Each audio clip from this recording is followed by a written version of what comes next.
Welcome to Canada's most irreverent talk show. This is the Andrew Lawton Show, brought to you by True North. Coming up, we talk to former Ontario MPP, now Conservative leadership candidate Roman Baber. The Andrew Lawton Show starts right now. Hey everyone, welcome to Canada's most irreverent talk show, The Andrew Lawton Show, here on True North, Wednesday, June 29th, 2022. Continuing in this episode, our Conservative Leadership Series. Now, as the name suggests, I know, a very unoriginal title. We are doing a series of interviews with all of the Conservative leadership candidates.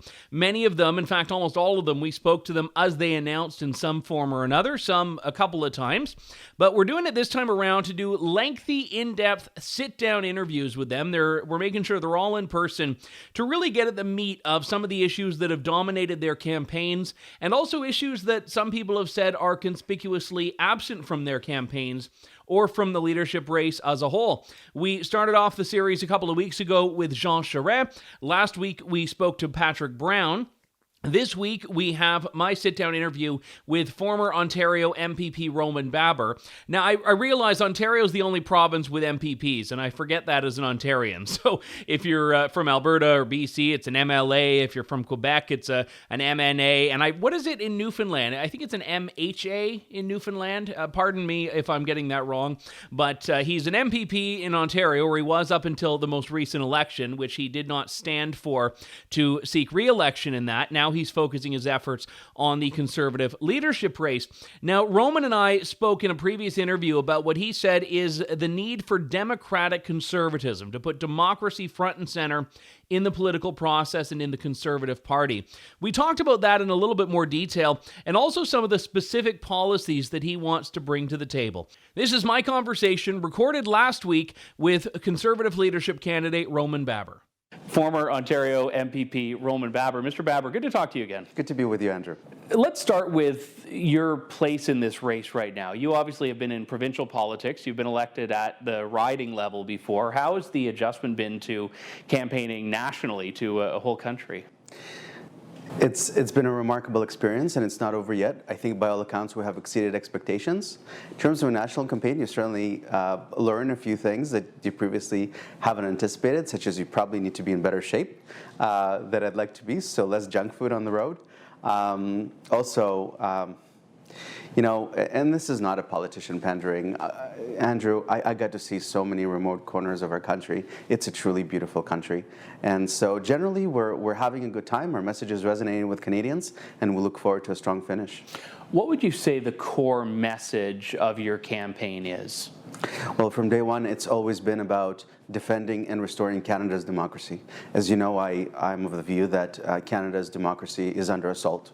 It's quickly eroding before our eyes, whether it's the censorship, the unlawful invocation of the Emergencies Act. Just yesterday, we heard of the RCMP commissioner potentially assisting the Prime Minister politically.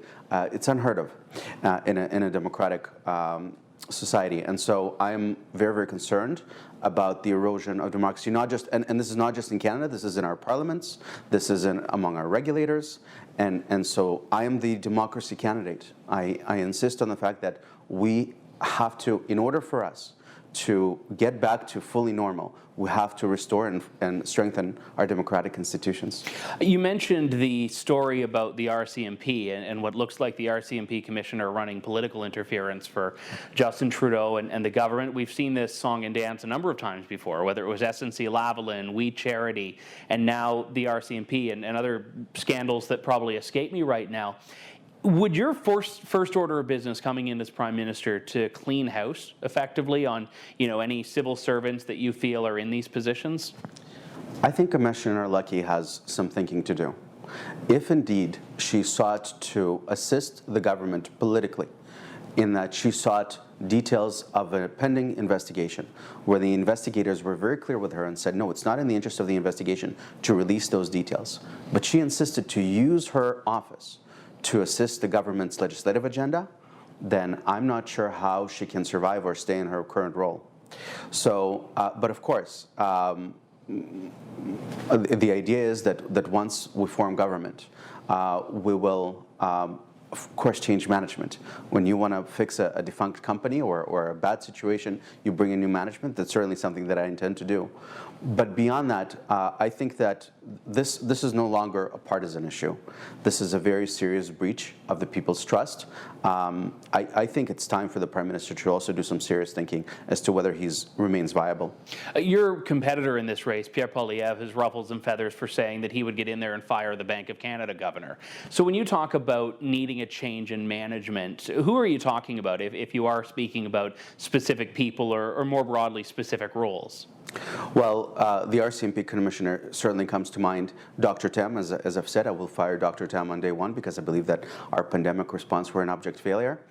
Look, I think a Prime Minister, whether it's Pierre or myself or any one of us, are entitled to replace important roles with personnel that they believe project the vision and the ideology. And I think that this team of managers has failed Canadians. On the Bank of Canada specifically, which is an issue that I hope we raise for this interview, I'm very concerned that the current direction of the Bank of Canada is also political. Most of the inflation we're seeing out there has been driven by a lack of supply. We have a supply problem, not an overheated demand problem. Most of the inflation stems from energy prices and food prices. So I'm not sure that aggressive rate hikes are actually going to get us out of this inflation. Instead, they're going to increase the cost of living by increasing the cost of borrowing.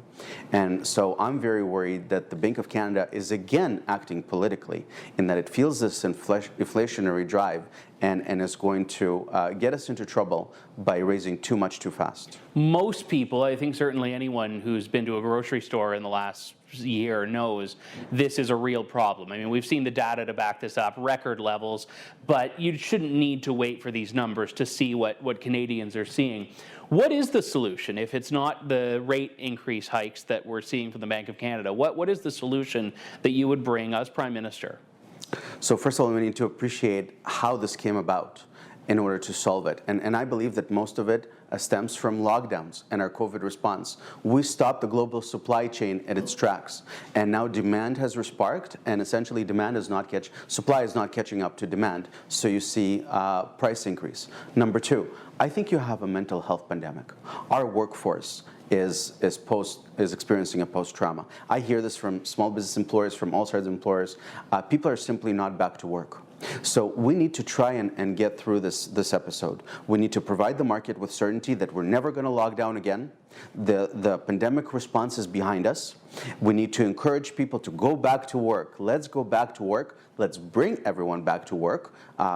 Unvaccinated, those that made a different medical choice, and let's start giving the market stability again. And the second element is, most of what you see driven by now is natural resources. If you look at my social media today, I referenced Ed McTague, who said, look, it just came up, it caught up with us. We refused to develop our natural resources for the last decade or so. COVID shut us down. COVID ended, demand resparked, and our need for energy is simply not catching up with supply. I propose to turn Canada into a natural resources superpower. We need to telegraph to the market that we're serious about our natural resources, that it will immediately provide us some relief. No more lockdowns. You're not going to get disagreement from me. That's the future, what the future of the country should be. But we'd also be remiss to not address that most of the lockdowns, in the sense of what they were to Canadians, emanated from the provincial level, whether it was in Alberta, Ontario, Quebec, or so on. So you as a federal leader, I mean, certainly you'd have a say over the federal mandates like exist for air travel and some federally regulated sectors, but how do you stand as a leader federally and stop provinces from locking people down? So the tone emanates from Ottawa, even though it's the actual provinces that engaged in the response. Justin Trudeau, Theresa Tam, they were the drivers of this policy, and they also provided the fiscal aid on the other side to encourage provinces to in fact lock down. So first of all, you withhold all federal funding that may potentially encourage provinces to lock down. That's number one. Number two, I think you present honest data. You change the narrative about what transpired. It's long overdue, right? We know that more than 80% of those that regretfully passed away were in long-term care homes. Let's protect long-term care homes in congregate settings. Let's talk about the fact that by some estimates, close to 2/3 of Canadians already had COVID. In other words, we don't just have very high natural immunity. The virus is a lot more transmissible than we thought, and that was always my point, that the metrics that we're worried about are actually not as bad as we thought because so many more people had COVID. And finally, I think we need to end this fear, this fear-mongering that was coming from all levels of government, get everyone back to work, and this airport catastrophe, the passport office catastrophe. I just saw an article saying that there's still a lot of, I think it was your article, that there are a lot of folks in the passport office that are missing because they made a different medical choice. Let's end this and allow us to get back to normal. You talked about the benefits that the federal government was providing to respond to lockdowns or perhaps to urge on lockdowns. I want to make sure we're abundantly clear here. So you're saying that CERB, the Canadian Emergency Response Benefit, or CEBA, the business loan that the government put forward, these are programs that shouldn't have existed. I'm saying that our COVID response should have been rethought after May 2020, because we realized that, number one, most of the risk is in long-term care homes, so we should focus our response in congregate settings. But you said the benefits were urging lockdowns on, so do you think those benefits shouldn't have existed? I'm saying that we should have withheld and we should have ended the COVID response as we knew it to be after the first lockdown, once we understood that the metrics are much different than we thought. The problem is we continued to behave for 2 years as if we're still in March or April 2020. And that was needless, because not only did we realize where the risk is, we realized that the infection rate is so high that the hospitalization rate, the death rate from COVID are thankfully a lot lower. Especially our children were not at risk. We should not have shut down our schools. But it's those benefits, in fact, that in my view have now created a long-term issue in the labor force. After the CERB, the government brought on all sorts of EI programs to allow people to continue not to work. And a lot of young people especially are having the mental difficulty to go back to work. This is one of the greatest issues facing our nation right now. People don't want to work. I think that this COVID exercise, this response for 2 years, has left them not just with a post-trauma, but also changed our working habits. We're not going to tackle supply issues. We're not going to tackle inflation until we restore our work ethic and our productivity. Just speaking of the economic strain on Canadians right now, you and I had a brief Twitter exchange a little while ago about supply management, and I'm glad that you did take a stand and correct what I had claimed was incorrect there, that there had only been one leadership candidate talking about that. There are two, you and Scott Aitchison, who have said supply management of the dairy sector in particular is a problem. And this is, pardon the pun, the sacred cow for so many Conservatives that they just won't go near, and Liberals as well. But Conservatives, I think in particular, have to own up to this because they're the party of free markets and letting the market decide and consumers decide. Why is this such a difficult issue to get Conservative MPs to publicly, many privately will say it, but to publicly say they want to make a change here? Politics. Politics is the rot on government, it's the rot on policy. People are afraid that politically we can't get away from supply management. A lot of our farming base relies on supply management. But I think that we've got to do what's right by Canadians. And that means not hindering supply, not spilling out milk, but encouraging the production of dairy products. It's not just good for the consumer by way of prices. It might also benefit us because we should be exporting Canadian dairy. And so I think it makes completely no sense. I'm against Canadian socialism. I'm against central planning. I don't think that you should have a dairy council, a bunch of folks that decide how much milk should cost. I think the market should decide how much milk should cost. That's how we've thrived as a Western free enterprise civilization. I'd like to see Canada go in that direction. And it's particularly important, right? Some of my competitors are talking about gatekeepers. These are the quintessential gatekeepers in the dairy market. And when we have an inflationary situation where you have, as they say, too much money not chasing enough goods, let's increase the supply of goods, all goods, to give the market and the consumer some relief. So how do you pay for it, though? Because obviously, I'm assuming, and you can correct me if I'm wrong, you don't want to leave the farmers that have bought into the system and invested in quota high and dry. So the ranges of estimates we've heard on what it would cost to transition away from supply management have been in the tens of billions. So where does that money come from? Do you put a tax on dairy until it's paid off? Do you go into debt to do it? What's the plan? So we'll come up with a concrete plan once we're able to sit with all the stakeholders. But you should certainly give a little bit more comfort to people who planned their businesses around supply management. So what I would propose is, instead of cutting it on day one, we have to phase it out gradually. We can look at potentially some compensation. We can look at amortization of equipment, something that I think would make most sense under the current circumstances. I think that if a Canadian wants to get out there and produce dairy products, we should not be preventing them artificially from doing so. You've paid a price in your own political career for speaking out against your party. You were elected as a PC MPP and ended your term as an independent MPP. You've spoken with me and elsewhere about the importance of free votes for caucus members if you were the leader. Are there any red lines that you wouldn't allow free votes on, where the caucus would be expected to hew to your position as leader or the party's position? I explain this I teach a little bit of constitutional issues and criminal law topics, and I'm often asked about free votes and why shouldn't parliamentarians be able to vote all together as they wish. And my response to that is, you're going to see a lot of what's happening in the United States, which is trading and bartering for votes. I can't have a member of parliament coming to me saying, Roman, I'm not going to vote for your budget unless you build me a hospital. Right? Because then that's how you start creating waste and what they refer to in the United States as pork. It's not where I am going to draw the line, it's where I will allow for free votes, and that will always be on matters of conscience.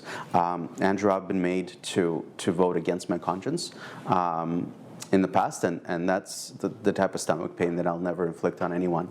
If someone principally opposes something that my government wants to do, I'll try to talk to them, I'll have them over for breakfast, but I will not punish them for voting their conscience. But I mean, a conscience, I mean, you could have a conscientious belief of theoretically anything that goes before Parliament. So is it just on social and moral issues that you're talking about free votes? I think that's what primarily we're referring to. And I also think that the Conservative Party constitution actually provides for that. This is not novel. This is, in fact, being in line with our policy document that we tendered before the last election. I believe it's Section 10, but I apologize if I'm wrong. I think the disagreement within Parliament is not just good for democracy, it's good for public policy, right? Whether you're a coach or you're a business manager, you want to hear perspectives so you have a better appreciation of the baseline of opinion, and then you land somewhere in between. I'm not in favor of top-down parliamentary governance. MPs, MPPs, they represent their constituents. As I've said, I don't think they work for the boss. They work for their constituents. I'm going to respect that. Is your plan to seek a seat as a Conservative MP regardless of the outcome of the leadership race? I don't know, Andrew. And why not? It's tough to tell, right? I'm not sure, frankly. And that's not the answer that my staff wants me to give or my campaign wants me to give, but I say it how it is. I love our country. I love Canadians. I like politics a little less. And part of me misses being a private citizen. I was very, very blessed with a wonderful law practice before I was elected. Of course, the last couple of years took a major toll on myself and my loved ones. That's another thing that I'd like to consider. But nonetheless, I still think that there's a lot of fire in my belly.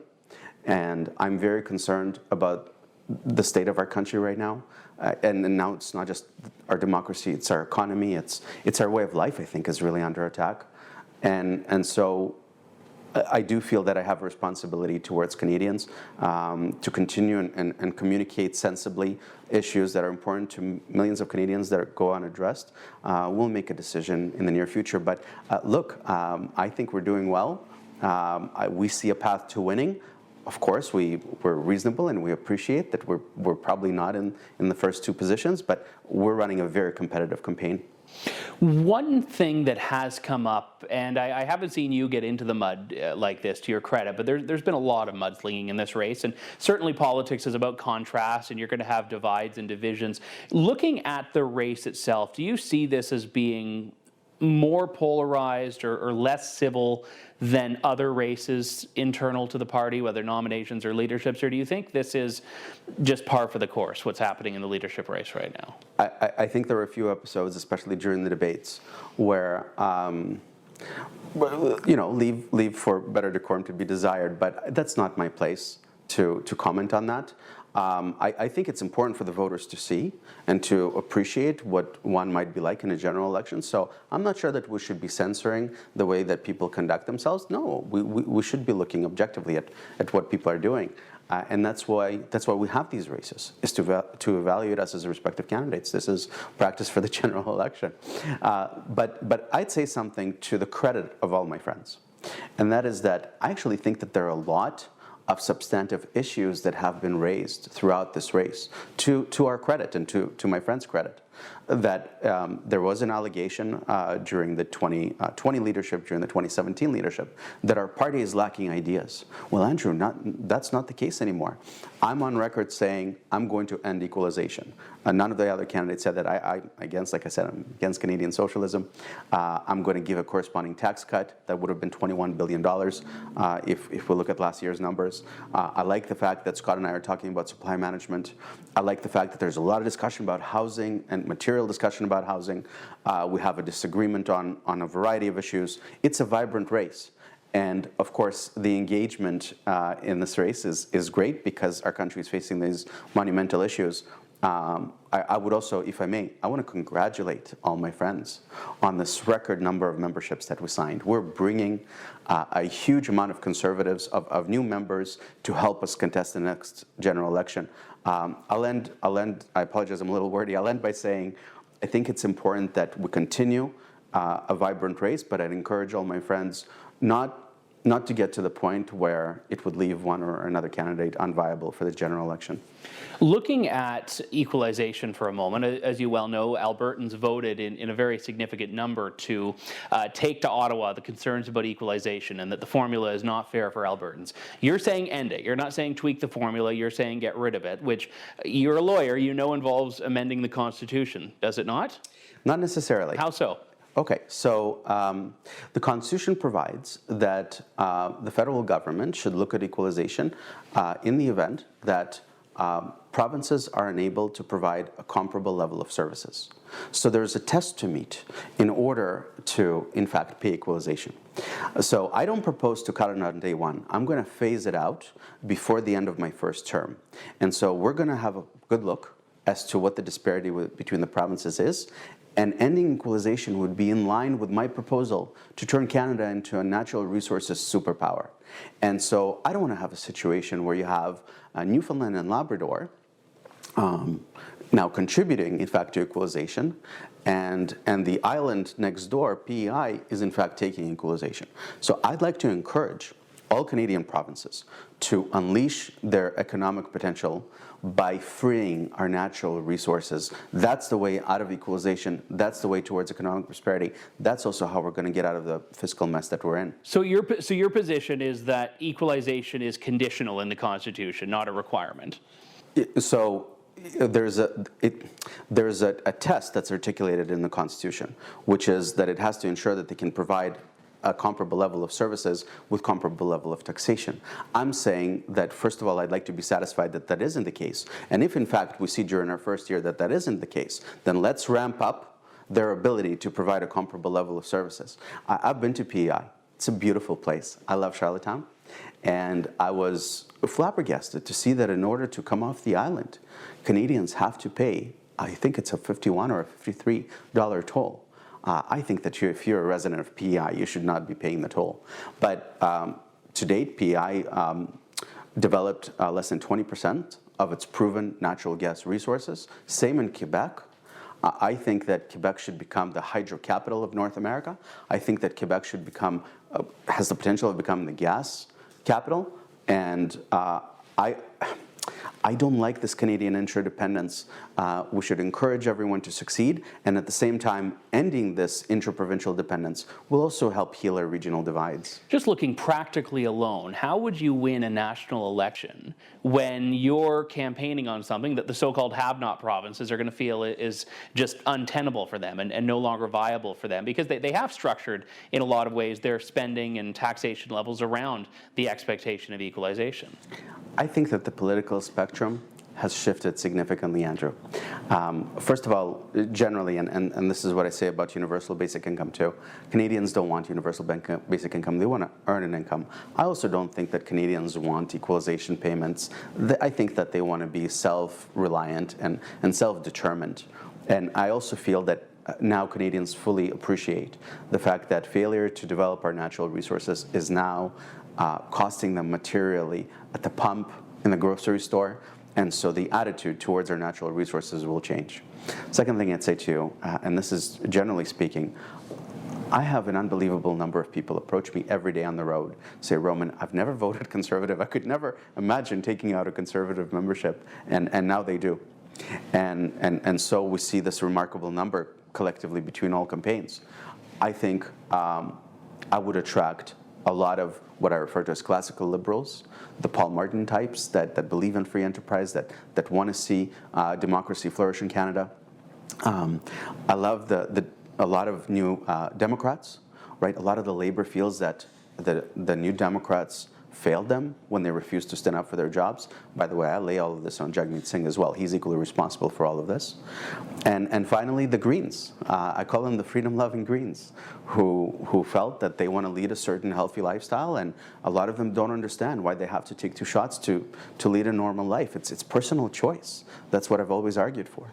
And so I think that in the next election, particularly if I'm in leadership, I'll be able to attract a lot of people from different sides of the political spectrum to give us a Conservative majority. You know, Canadians have heard this respectfully from Aaron O'Toole in the last election, where he said that he was going to make all these gains with former Liberal voters, NDP voters, and that didn't end up materializing. He didn't make those gains, and it came at the expense of a lot of Conservative voters who no longer felt they had a Conservative party to vote for. So how do you pick up that support somewhere else without going down the same road that Conservatives have gone down in, I'd say, at least the last 2 elections? Well, but what Mr. O'Toole proposed to do is to move the party to the left on carbon tax, move the party to lack of clarity on mandates and passports, not standing up for Canadians, and generally not articulating a clear alternative. I think, on the contrary, we have to be very comfortable with who we are, and if there's one thing you could never accuse me of is not being clear as to where I stand. We might not always agree with one another, but you will always know where I stand. And so articulating a clear message to Canadians and not being afraid of standing up for our national resources, standing up for communities against lockdowns, standing up for Canadians against passports and mandates, standing up for democracy, which is experiencing unprecedented erosion. I think that all those things will now resonate with Canadians. I have not compromised my principles, and should I need to do that, God forbid, then that would probably be my last day in politics. We don't need to move to the left. We need to be confident as to who we are and articulate a clear message. Just in closing, I wanted to circle back to your future here, and I'm respectful of the fact that you haven't made a decision yet or are not wanting to commit to a path. But if a Canadian's watching this and seeing you cite, the effect on family and of the last 4 years and wanting to return to life possibly as a private citizen, what's your message to them to say that you actually are all in if you win? Because I think a lot of people are looking for someone who's committed to implementing the things they're proposing in this race, even if they aren't the leader. I'm certainly going to help the leader, whether I'm on the ballot or not. And I have not made a decision one way or another. But I think the best predictor of the future is to look at the past. Andrew, I've been fighting for 2 years every day. I would get up every day, think about the morning messaging, the night messaging. I've been blessed with every blessing our country has to offer. We came here at age 15, we didn't have a cent to our name. And I've had every blessing to go to school, to succeed, to join a small business, and then to be elected by the very same community that welcomed me as a new Canadian. And it didn't matter how hard it got, I would continue. And I'm starting to see the light at the end of the tunnel. I think the ground is shifting. I think Canadians are waking up to the fact that this is a terrible government, to the fact that COVID response has done us considerable harm, to the fact that we have to develop our natural resources. I have cause for optimism for our country. I'm not going to stop fighting for our country. I think that the experience of the last couple of years, to those that have been following me, know how committed I am to Canadians. Roman Baber, thank you. Thank you so much, Andrew. Hope you enjoyed that interview. And I should say that this is not at all about the Roman interview in particular, but about this series in general. The point of this is not to get into bloody brawls with these candidates. The point is not to try to convince them of something. The point is to really challenge them where necessary, but get them to explain in their own words what it is they stand for and give some clear answers to clear questions. I know, from politicians. Or am I just delusional to think that's possible? Well, we're trying anyway, so that we know what they would do as leader of the party and ultimately as prime minister. We've got interviews with the remaining three candidates coming up in the coming weeks: Scott Aitchison, Pierre Poilievre, and Leslyn Lewis. So we're halfway through the series right now. And again, we're doing these properly. We're bringing a videographer out. We're traveling around to meet the candidates on their busy schedules as they campaign. If you can chip in a few dollars to support this series, please head on over to donate.tnc.news. Donate.tnc.news. That is for the Conservative Leadership Series, which we are proud to bring you here on The Andrew Lawton Show. And with that, we'll bid you adieu. We'll talk to you soon, folks. Thank you, God bless, and good day to you all. Thanks for listening to The Andrew Lawton Show. Support the program by donating to True North at www.tnc.news.